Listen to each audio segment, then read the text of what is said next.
I woke up to the smell of sterile linen and industrial antiseptic, a scent I had known for over 20 years, yet it had never felt this cold. My eyes cracked open to the harsh, fluorescent glare of Blanchfield Army Community Hospital. Both of my arms were anchored by heavy IV tubes, and my chest felt as though it had been crushed under the weight of a tactical transport truck. Every shallow breath I drew felt like a jagged piece of shrapnel tearing through my lungs. Through the thin, pale blue privacy curtain draped around my bed, the low, measured drone of a military physician cut through the haze of my heavy sedation. "We tried reaching your husband, Major." The doctor's voice was calm, carrying the practiced exhaustion of someone who had delivered bad news 1,000 times. Then came the reply. It did not come from the room, but through the harsh metallic grating of the doctor's cell phone speakerphone. The voice was unmistakable. It belonged to Julian Vance, the man I had shared a bed with for 15 years. "If she's dead, call me." Julian's voice echoed into the silent room, stripped of any warmth, flat and transactional. "Otherwise, don't bother. I'm in the middle of a meeting." The line went dead with a soft, definitive beat. The silence that followed was suffocating, heavier than the physical trauma pinning me to the mattress. For a fleeting second, I desperately hoped I was still trapped in a coma, that the cocktail of high-dose painkillers was weaving a cruel, vivid nightmare out of my subconscious fear. But as my fingers twitched against the coarse hospital sheets, the reality hardened around me. The surgeon stepped around the curtain, his clipboard pressed against his chest. The moment his eyes met mine, his face shifted instantly from professional detachment to profound, unspoken pity. "I'm sorry, Major Vance," he said quietly, lowering his gaze. "You weren't supposed to hear that." "I wish I hadn't," I whispered, the words scratching against my dry throat. "My name is Harper Vance. I am 46 years old, a seasoned Army logistics officer assigned to Fort Campbell, Kentucky. For more than 2 decades, my entire existence had been defined by order, predictability, and unwavering execution. I was the woman who made sure thousands of soldiers had fuel in their tanks, rations in their packs, and armored equipment exactly where they needed it across 3 different deployment zones. I was never the one kicking down doors or dodging sniper fire overseas. I was the strategist ensuring everyone else had the means to get back home alive.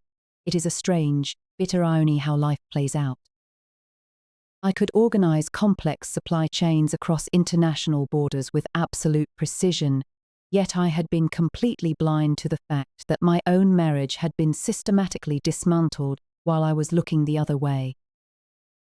The accident had happened only hours prior, on the miserable, rain-slicked Monday just before Thanksgiving. We had just wrapped up a brutal, week-long field exercise days filled with bone-chilling mornings, muddy combat boots, lukewarm instant coffee, and barely 3 hours of sleep a night. I remembered joking with my fellow officers on the base that the only thing keeping me going was the prospect of a hot shower and the pumpkin pie Julian always during the holidays. I had cleared the base gates just after 1 o'clock in the afternoon for the brief 45-minute drive home to Clarksville. I never made it. The Kentucky State Police later informed me that a commercial delivery truck had blown through a red light outside Hopkinsville. The driver admitted he had looked down at his GPS for just a single second. That second changed everything. The impact itself was entirely erased from my memory. I only remembered the fractured, terrifying pieces that followed, the suffocating stench of gasoline, the distant frantic shouting for an ambulance, and the firm, reassuring squeeze of a stranger's hand as a woman's voice pleaded, "Stay with me, sweetheart, just stay with me." Then, the world had gone completely black.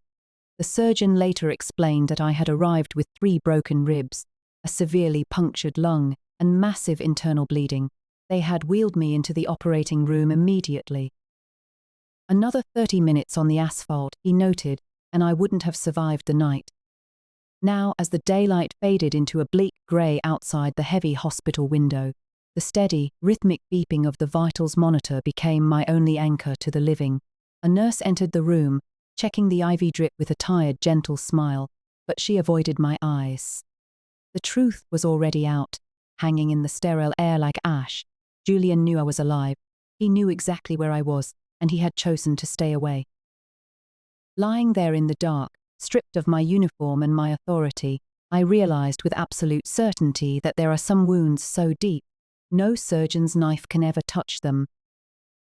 Part 2. Sweet nostalgia and the armor of honor betrayed. Lying in the quiet stillness of that hospital room, with nothing but the low hum of the monitors to keep me company, my mind drifted backward.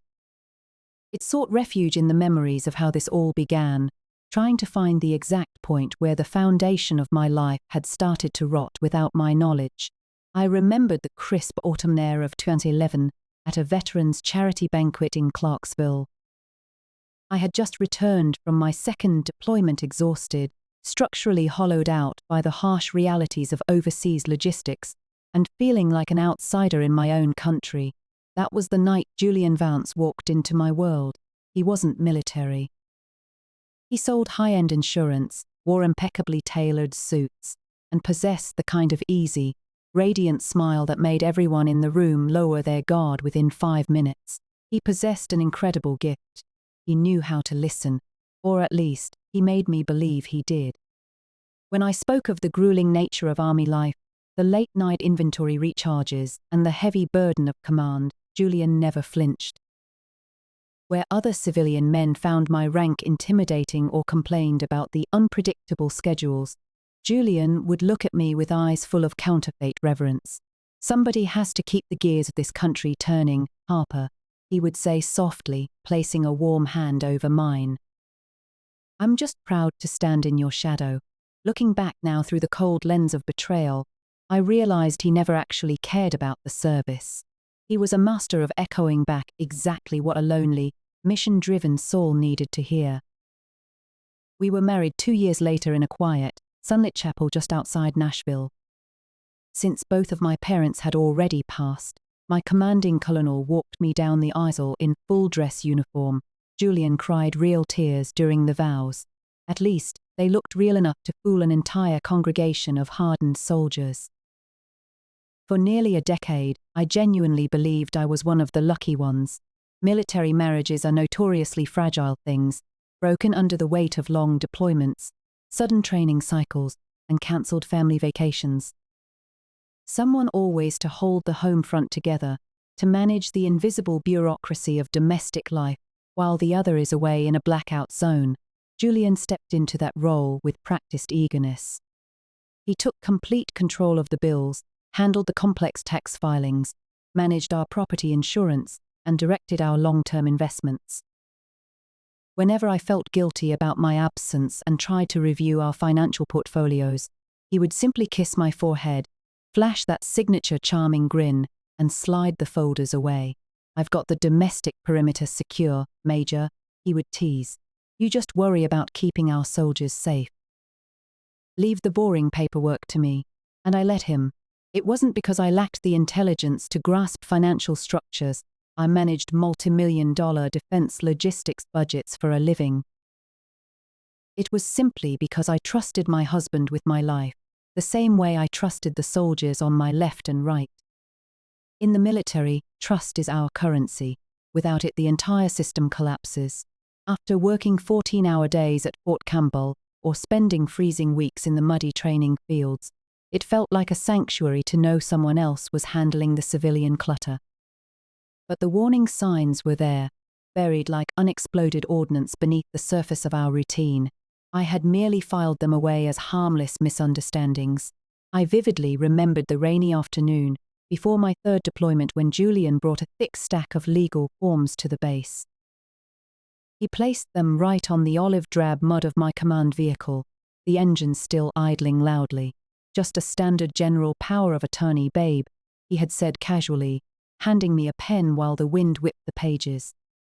"Just in case the mortgage needs a signature while you're off the grid." I barely skimmed the dense paragraphs of legal jargon before signing my name. When I hesitated for a fraction of a second, he chuckled softly, a sound that now makes my blood run cold. "It's funny, you Army people trust absolute strangers with million-dollar tactical gear, but you don't trust your own husband." I had laughed, swallowed my intuition, and signed the rest.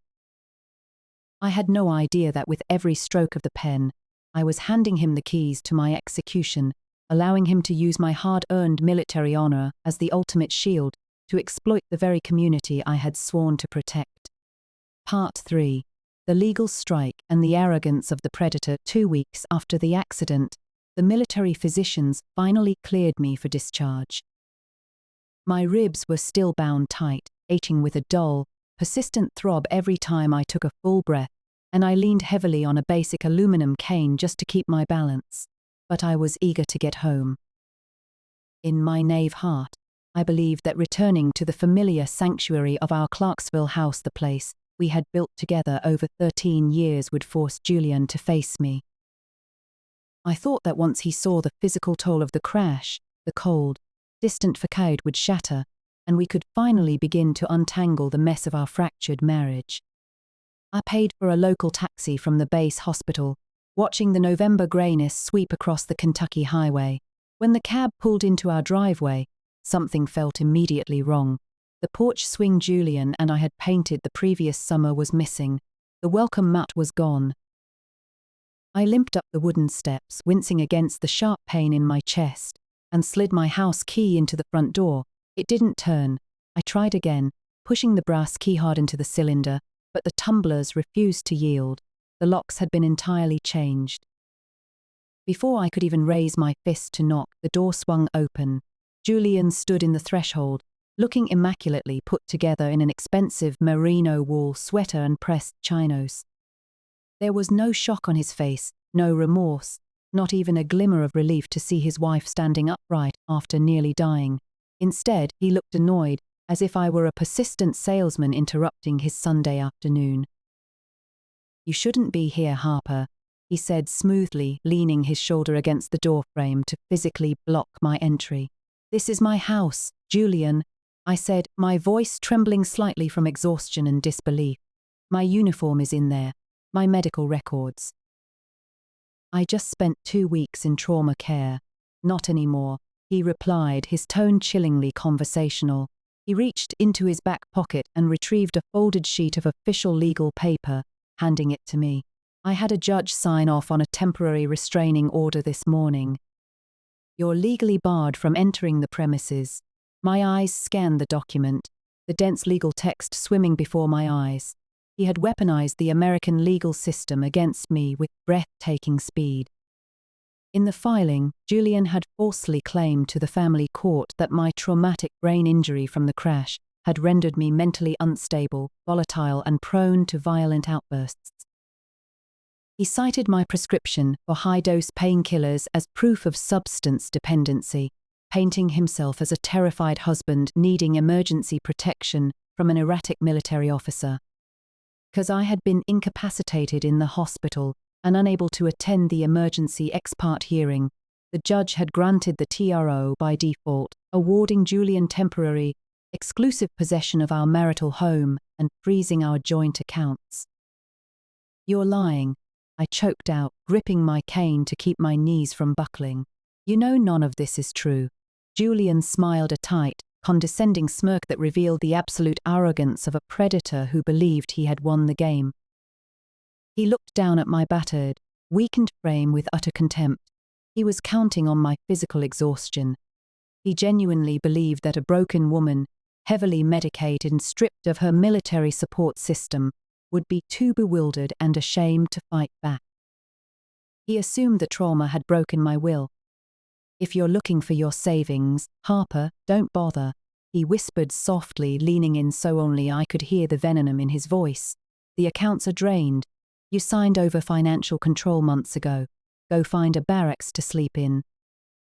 He closed the door in my face with a solid, definitive click, leaving me standing alone on the cold porch, stripped of my home, my finances, and my dignity. I was forced to hail another cab and check into a cramped, sterile military transit studio on base. He thought he had left me to rot in total isolation, but as I sat alone in that empty room, looking at the bruised reflection of a woman who had survived 2 war zones, the despair began to burn away, replaced by a cold, calculating resolve. He had mistaken my kindness for weakness. and he was about to learn that a logistics officer never goes into a fight without a supply chain. Part 4. The Cryptic Package and the Shadows of Secure Storage 308. The turning point did not arrive with a dramatic confrontation, but with a heavy, unadorned cardboard box left on the desk of my cramped base studio. It was delivered by a quiet, weathered man who introduced himself as Raymond Cruz. Raymond was a retired senior CID investigator whose posture still carried the rigid discipline of a man who had spent decades pulling apart military crimes. He sat across from me, his eyes reflecting the solemn weight of the truth he was about to hand over. "Tricare covers your military medical costs, Major," Raymond began, his voice a low, steady gravel. "But because your crash occurred off base and required an emergency civilian life flight before you were stabilized at Blanchfield, the Civilian Trauma Center rushed a massive deductible bill. Your husband refused to sign the insurance authorization, hoping the financial freeze would cripple you. I stepped in and quietly paid that uncovered civilian portion out of my own pocket, not out of charity, but to ensure the hospital administration would bypass your husband's TRO and hand this over to me securely." He slid a heavy brass key across the laminate table. Attached to it was a faded plastic tag labeled Clarksville Secure Storage, Unit 308. An hour later, Raymond drove me to the facility. The cold November wind howled through the rows of beige metal buildings, kicking up dust against the chain-link fences. When the metal door of Unit 308 groaned upward, I didn't find old furniture or seasonal clutter. Instead, it was a meticulous, chilling, private archive. Metal shelves lined the concrete walls, stacked with neatly labeled banker boxes. On a folding table in the center sat a portable hard drive, a laptop, and an old digital voice recorder with a stark yellow sticky note. "Harper, start here. Where did this come from?" I whispered, the chill of the storage unit seeping into my boots. "It wasn't a law enforcement wiretap," Raymond explained, leaning against the metal doorframe. Julian's former head accountant realized he was going to be the fall guy for the entire operation. Before he fled the state, he secretly recorded their private strategy sessions to use as leverage for extortion. Julian refused to pay, and the accountant abandoned this cache. I located it weeks ago. My thumb hovered over the play button, trembling so hard the plastic casing rattled against my cane. I pressed it. The harsh hiss of digital static filled the cold space, followed by a voice that made my stomach violently turn. Julian's voice. He sounded incredibly relaxed, confident, almost deeply amused by his own cleverness. "I'm telling you, military families are the easiest clients we will ever have." Julian's recorded voice echoed off the corrugated steel walls, followed by the light clinking of a whiskey glass. "They are deployed half the year. They sign absolutely anything before a deployment just to get their affairs in order. By the time they check the policy details or realize the investment bonuses are gone, they're either overseas or it's too late to challenge the paperwork." Another man on the tape chuckled. "What about the ones who don't make it back? The widows?" Julian replied, his chuckle sharp and utterly devoid of humanity. "They're even easier. They're grieving, overwhelmed, and completely desperate for someone to handle the bureaucracy. They trust me implicitly because of Harper. She's the uniform. She's the sterling reputation. I'm just the friendly salesman coming to help." I turned the recorder off, the absolute depravity of his words echoing in the silence of Unit 308, cutting deeper than any physical injury I had ever sustained. Part 5. The legal knot and the grace of the unbroken line. Raymond gently closed the trunk of his car, the dull thud echoing through the grey afternoon. He turned to me, his face carved with a deep, systemic frustration that only a veteran federal lawman could understand. "Here is the cruel reality of the American legal system, Harper," Raymond said, his voice dropping an octave. "These recordings are undeniable proof of Julian's malice, but because they were obtained through an illegal, third-party wiretap by a disgruntled accountant, the federal government cannot touch them. Under the exclusionary rule, if the FBI or the IRS tries to use this cache right now, Julian's high-priced defense attorneys will have the entire case thrown out of court before the jury is even impaneled. They call it the fruit of the poisonous tree. I felt the last ounce of my strength draining away, leaning heavily on my cane. So he just gets away with it. He uses my name to rob widows, and the law protects him? No. Raymond countered, his eyes locking onto mine with fierce, unyielding intensity. The federal government can't use it, but you can. You are his wife, locked in a civil dispute. We file an immediate, aggressive civil lawsuit for divorce and emergency asset dissipation. We submit these tapes to the family court judge to prove he has fraudulently seized your marital assets. The moment that family court judge admits these recordings into evidence, they become a matter of public record. And once it is a public record, the FBI and IRS can legally seize the files, bypass the exclusionary restrictions, and launch a full-scale federal criminal indictment. We make the civil court our Trojan horse, the weight of the strategy pressed down on my fractured ribs.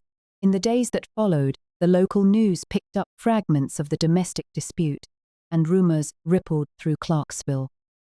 I sat in a dimly lit corner booth of a small diner off the base, staring blankly at a cold cup of coffee.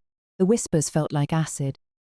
Anonymous online comments from people who had never met me cut deep, questioning how a decorated Army logistics officer could be so blind, hinting that perhaps I was complicit in my husband's financial scams. I felt smaller than I ever had, suffocated by the toxic combination of public shame and private grief. Then a heavy shadow fell over the table. I looked up to see Sarge Bennett. He leaned on his prosthetic leg, his worn face carrying the rugged nobility of a man who had left a piece of himself in the valleys of Afghanistan. I had served alongside him during the bloodiest months of our deployment, managing the supply lines that kept his unit reinforced. I braced myself for the judgment, for the inevitable accusation that I had introduced him to the predator who devoured his retirement savings. Instead, Bennett slid into the booth and reached across the scarred wood, engulfing my trembling hand in his giant, calloused palm.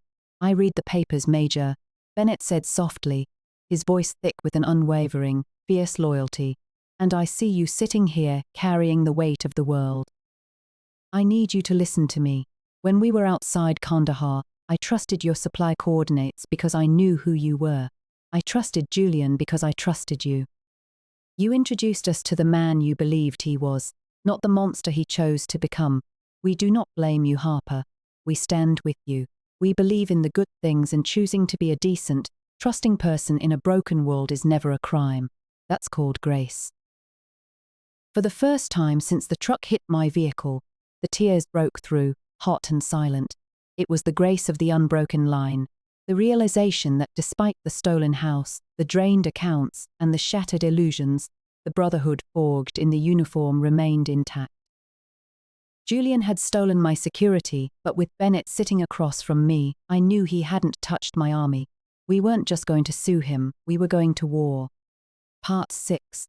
The Winter Gala and the Ambush of Truth. The grand ballroom of the Hilton in downtown Nashville was an ocean of crystal chandeliers, polished white linens, and high society pretense.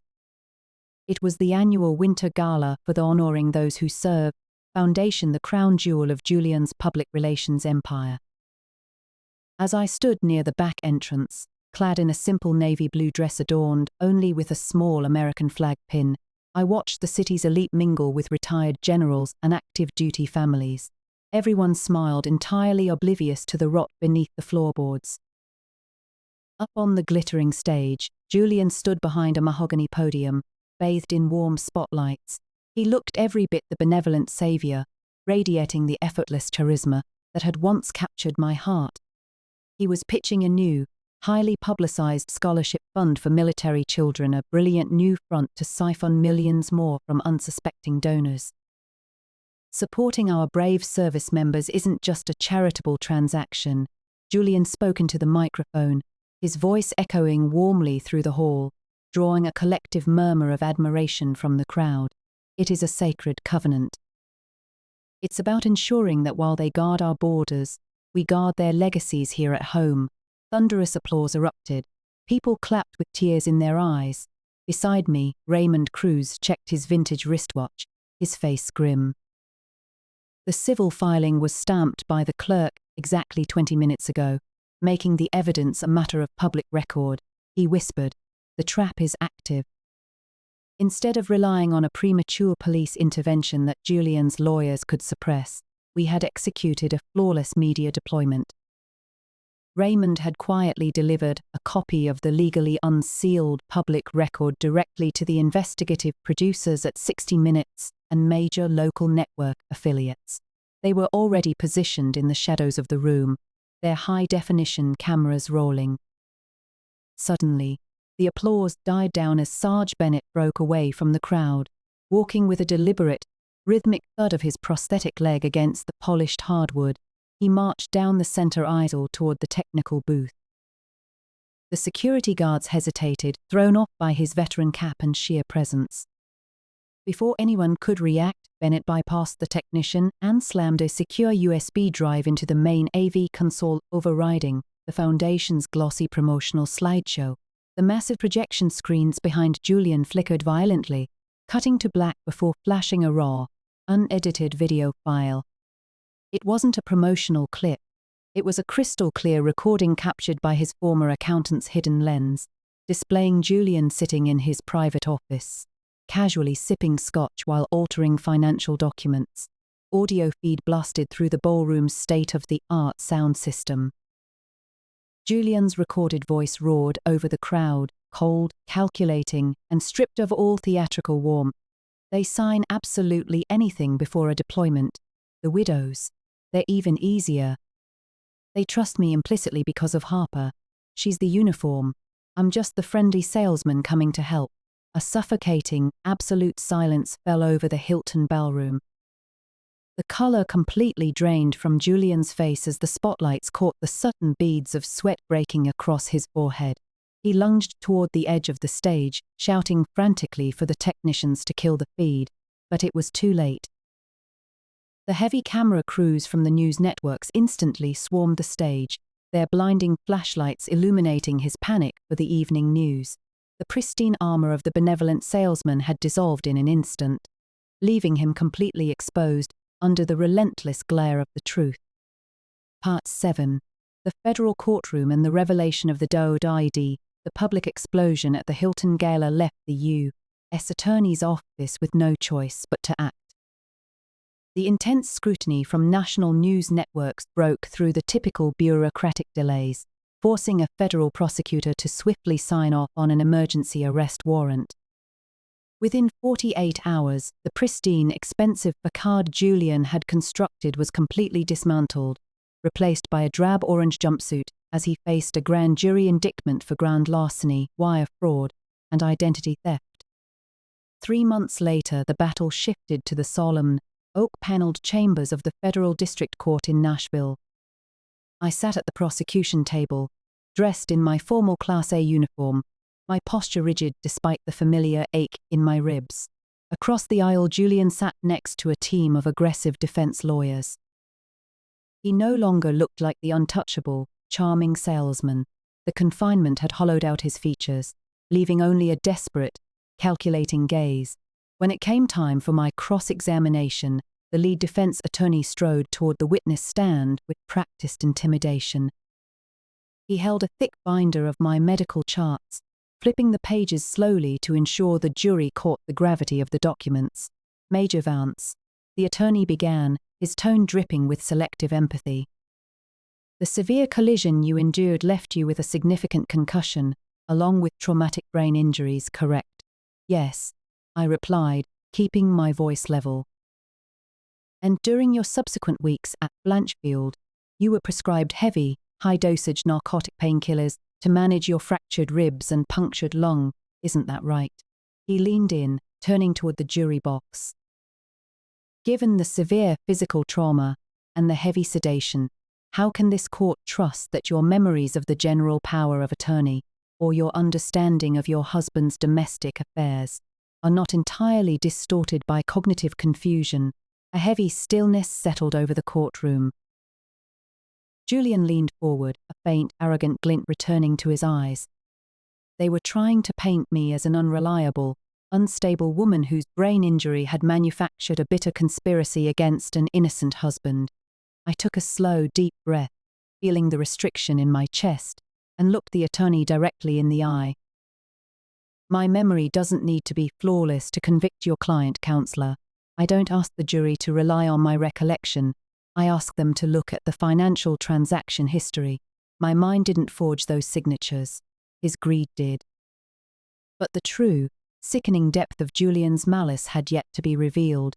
Later that afternoon, Raymond Cruz took the stand, presenting a massive binder of forensic financial tracking compiled alongside IRS criminal investigators.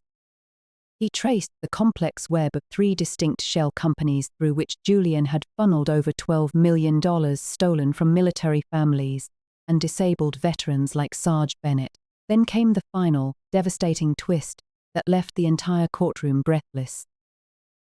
Raymond brought up a series of frozen international bank routing numbers on the digital display board.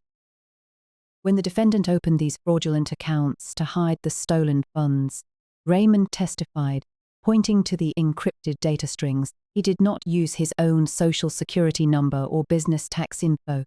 He embedded a specific, 9-digit military credential to authenticate the transfers. Raymond looked directly at me. The defendant utilized Major Harper Vance's official Department of Defense identification number, her DoD ID. He systematically tied the entire fraudulent network to her active duty military profile. Had the operation been discovered by standard audits, the paper trail would have pointed directly to his wife as the mastermind, framing her to take the fall while he escaped with the capital.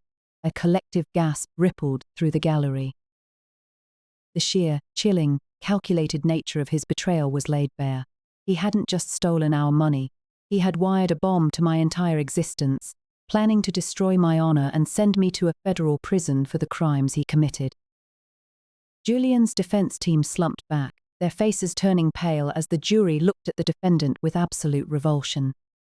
The verdict was already written in their eyes. Part 8. The quiet Thanksgiving and the vanguard of a new mission exactly 1 year after the rain-slicked Monday that nearly took my life, I stood on the front porch of my Clarksville home. The towering maple tree in the front yard had dropped the last of its autumn leaves, carpeted in deep gold across the lawn. I slid a simple brass key into the front door lock. The metal tumblers, once stubbornly frozen against me under the weight of Julian's fraudulent restraining order, gave way with a smooth, heavy click. Stepping across the threshold, the interior looked vastly different, yet profoundly lighter. The federal courts had completely stripped Julian of the property after ruling that his ownership was entirely built on forged corporate documentation and a weaponized power of attorney. Most of the expensive furniture he had bought with stolen capital had been liquidated by the government to begin asset restoration for his victims. The rooms were mostly empty, bare floors reflecting the soft afternoon light. Yet, I didn't mind the hollow spaces. A home is never defined by the luxury of its couches or the price of its curtains. It is defined by the absolute integrity of the people who cross its threshold. For the first time in 15 years, I could finally choose exactly who those people would be. From the kitchen, the rich, familiar aromas of roasted turkey, fresh dinner rolls, and hot pecan pie drifted through the hallway. The house was quiet, but it was a peaceful, healing silence. Raymond Cruz sat in the corner of the dining room, nursing a black coffee while debating the upcoming Army-Navy football game with Sarge Bennett. Bennett laughed, a booming, infectious sound that echoed off the bare walls, throwing his head back without a single trace of the heavy burden he had carried for years. "You've been betting on Navy for a decade, Cruz," Bennett teased, adjusting his posture with a grin. "You'd think a veteran CID investigator would learn to read the scouting reports by now." Raymond smiled, a genuine, relaxed expression I had never seen during the dark months of our legal warfare. "A good scout always looks for the long-shot victory, Sarge. It keeps the blood moving." We sat down together at the small wooden table, a lean, resilient fellowship bound not by blood, but by an unyielding commitment to the truth.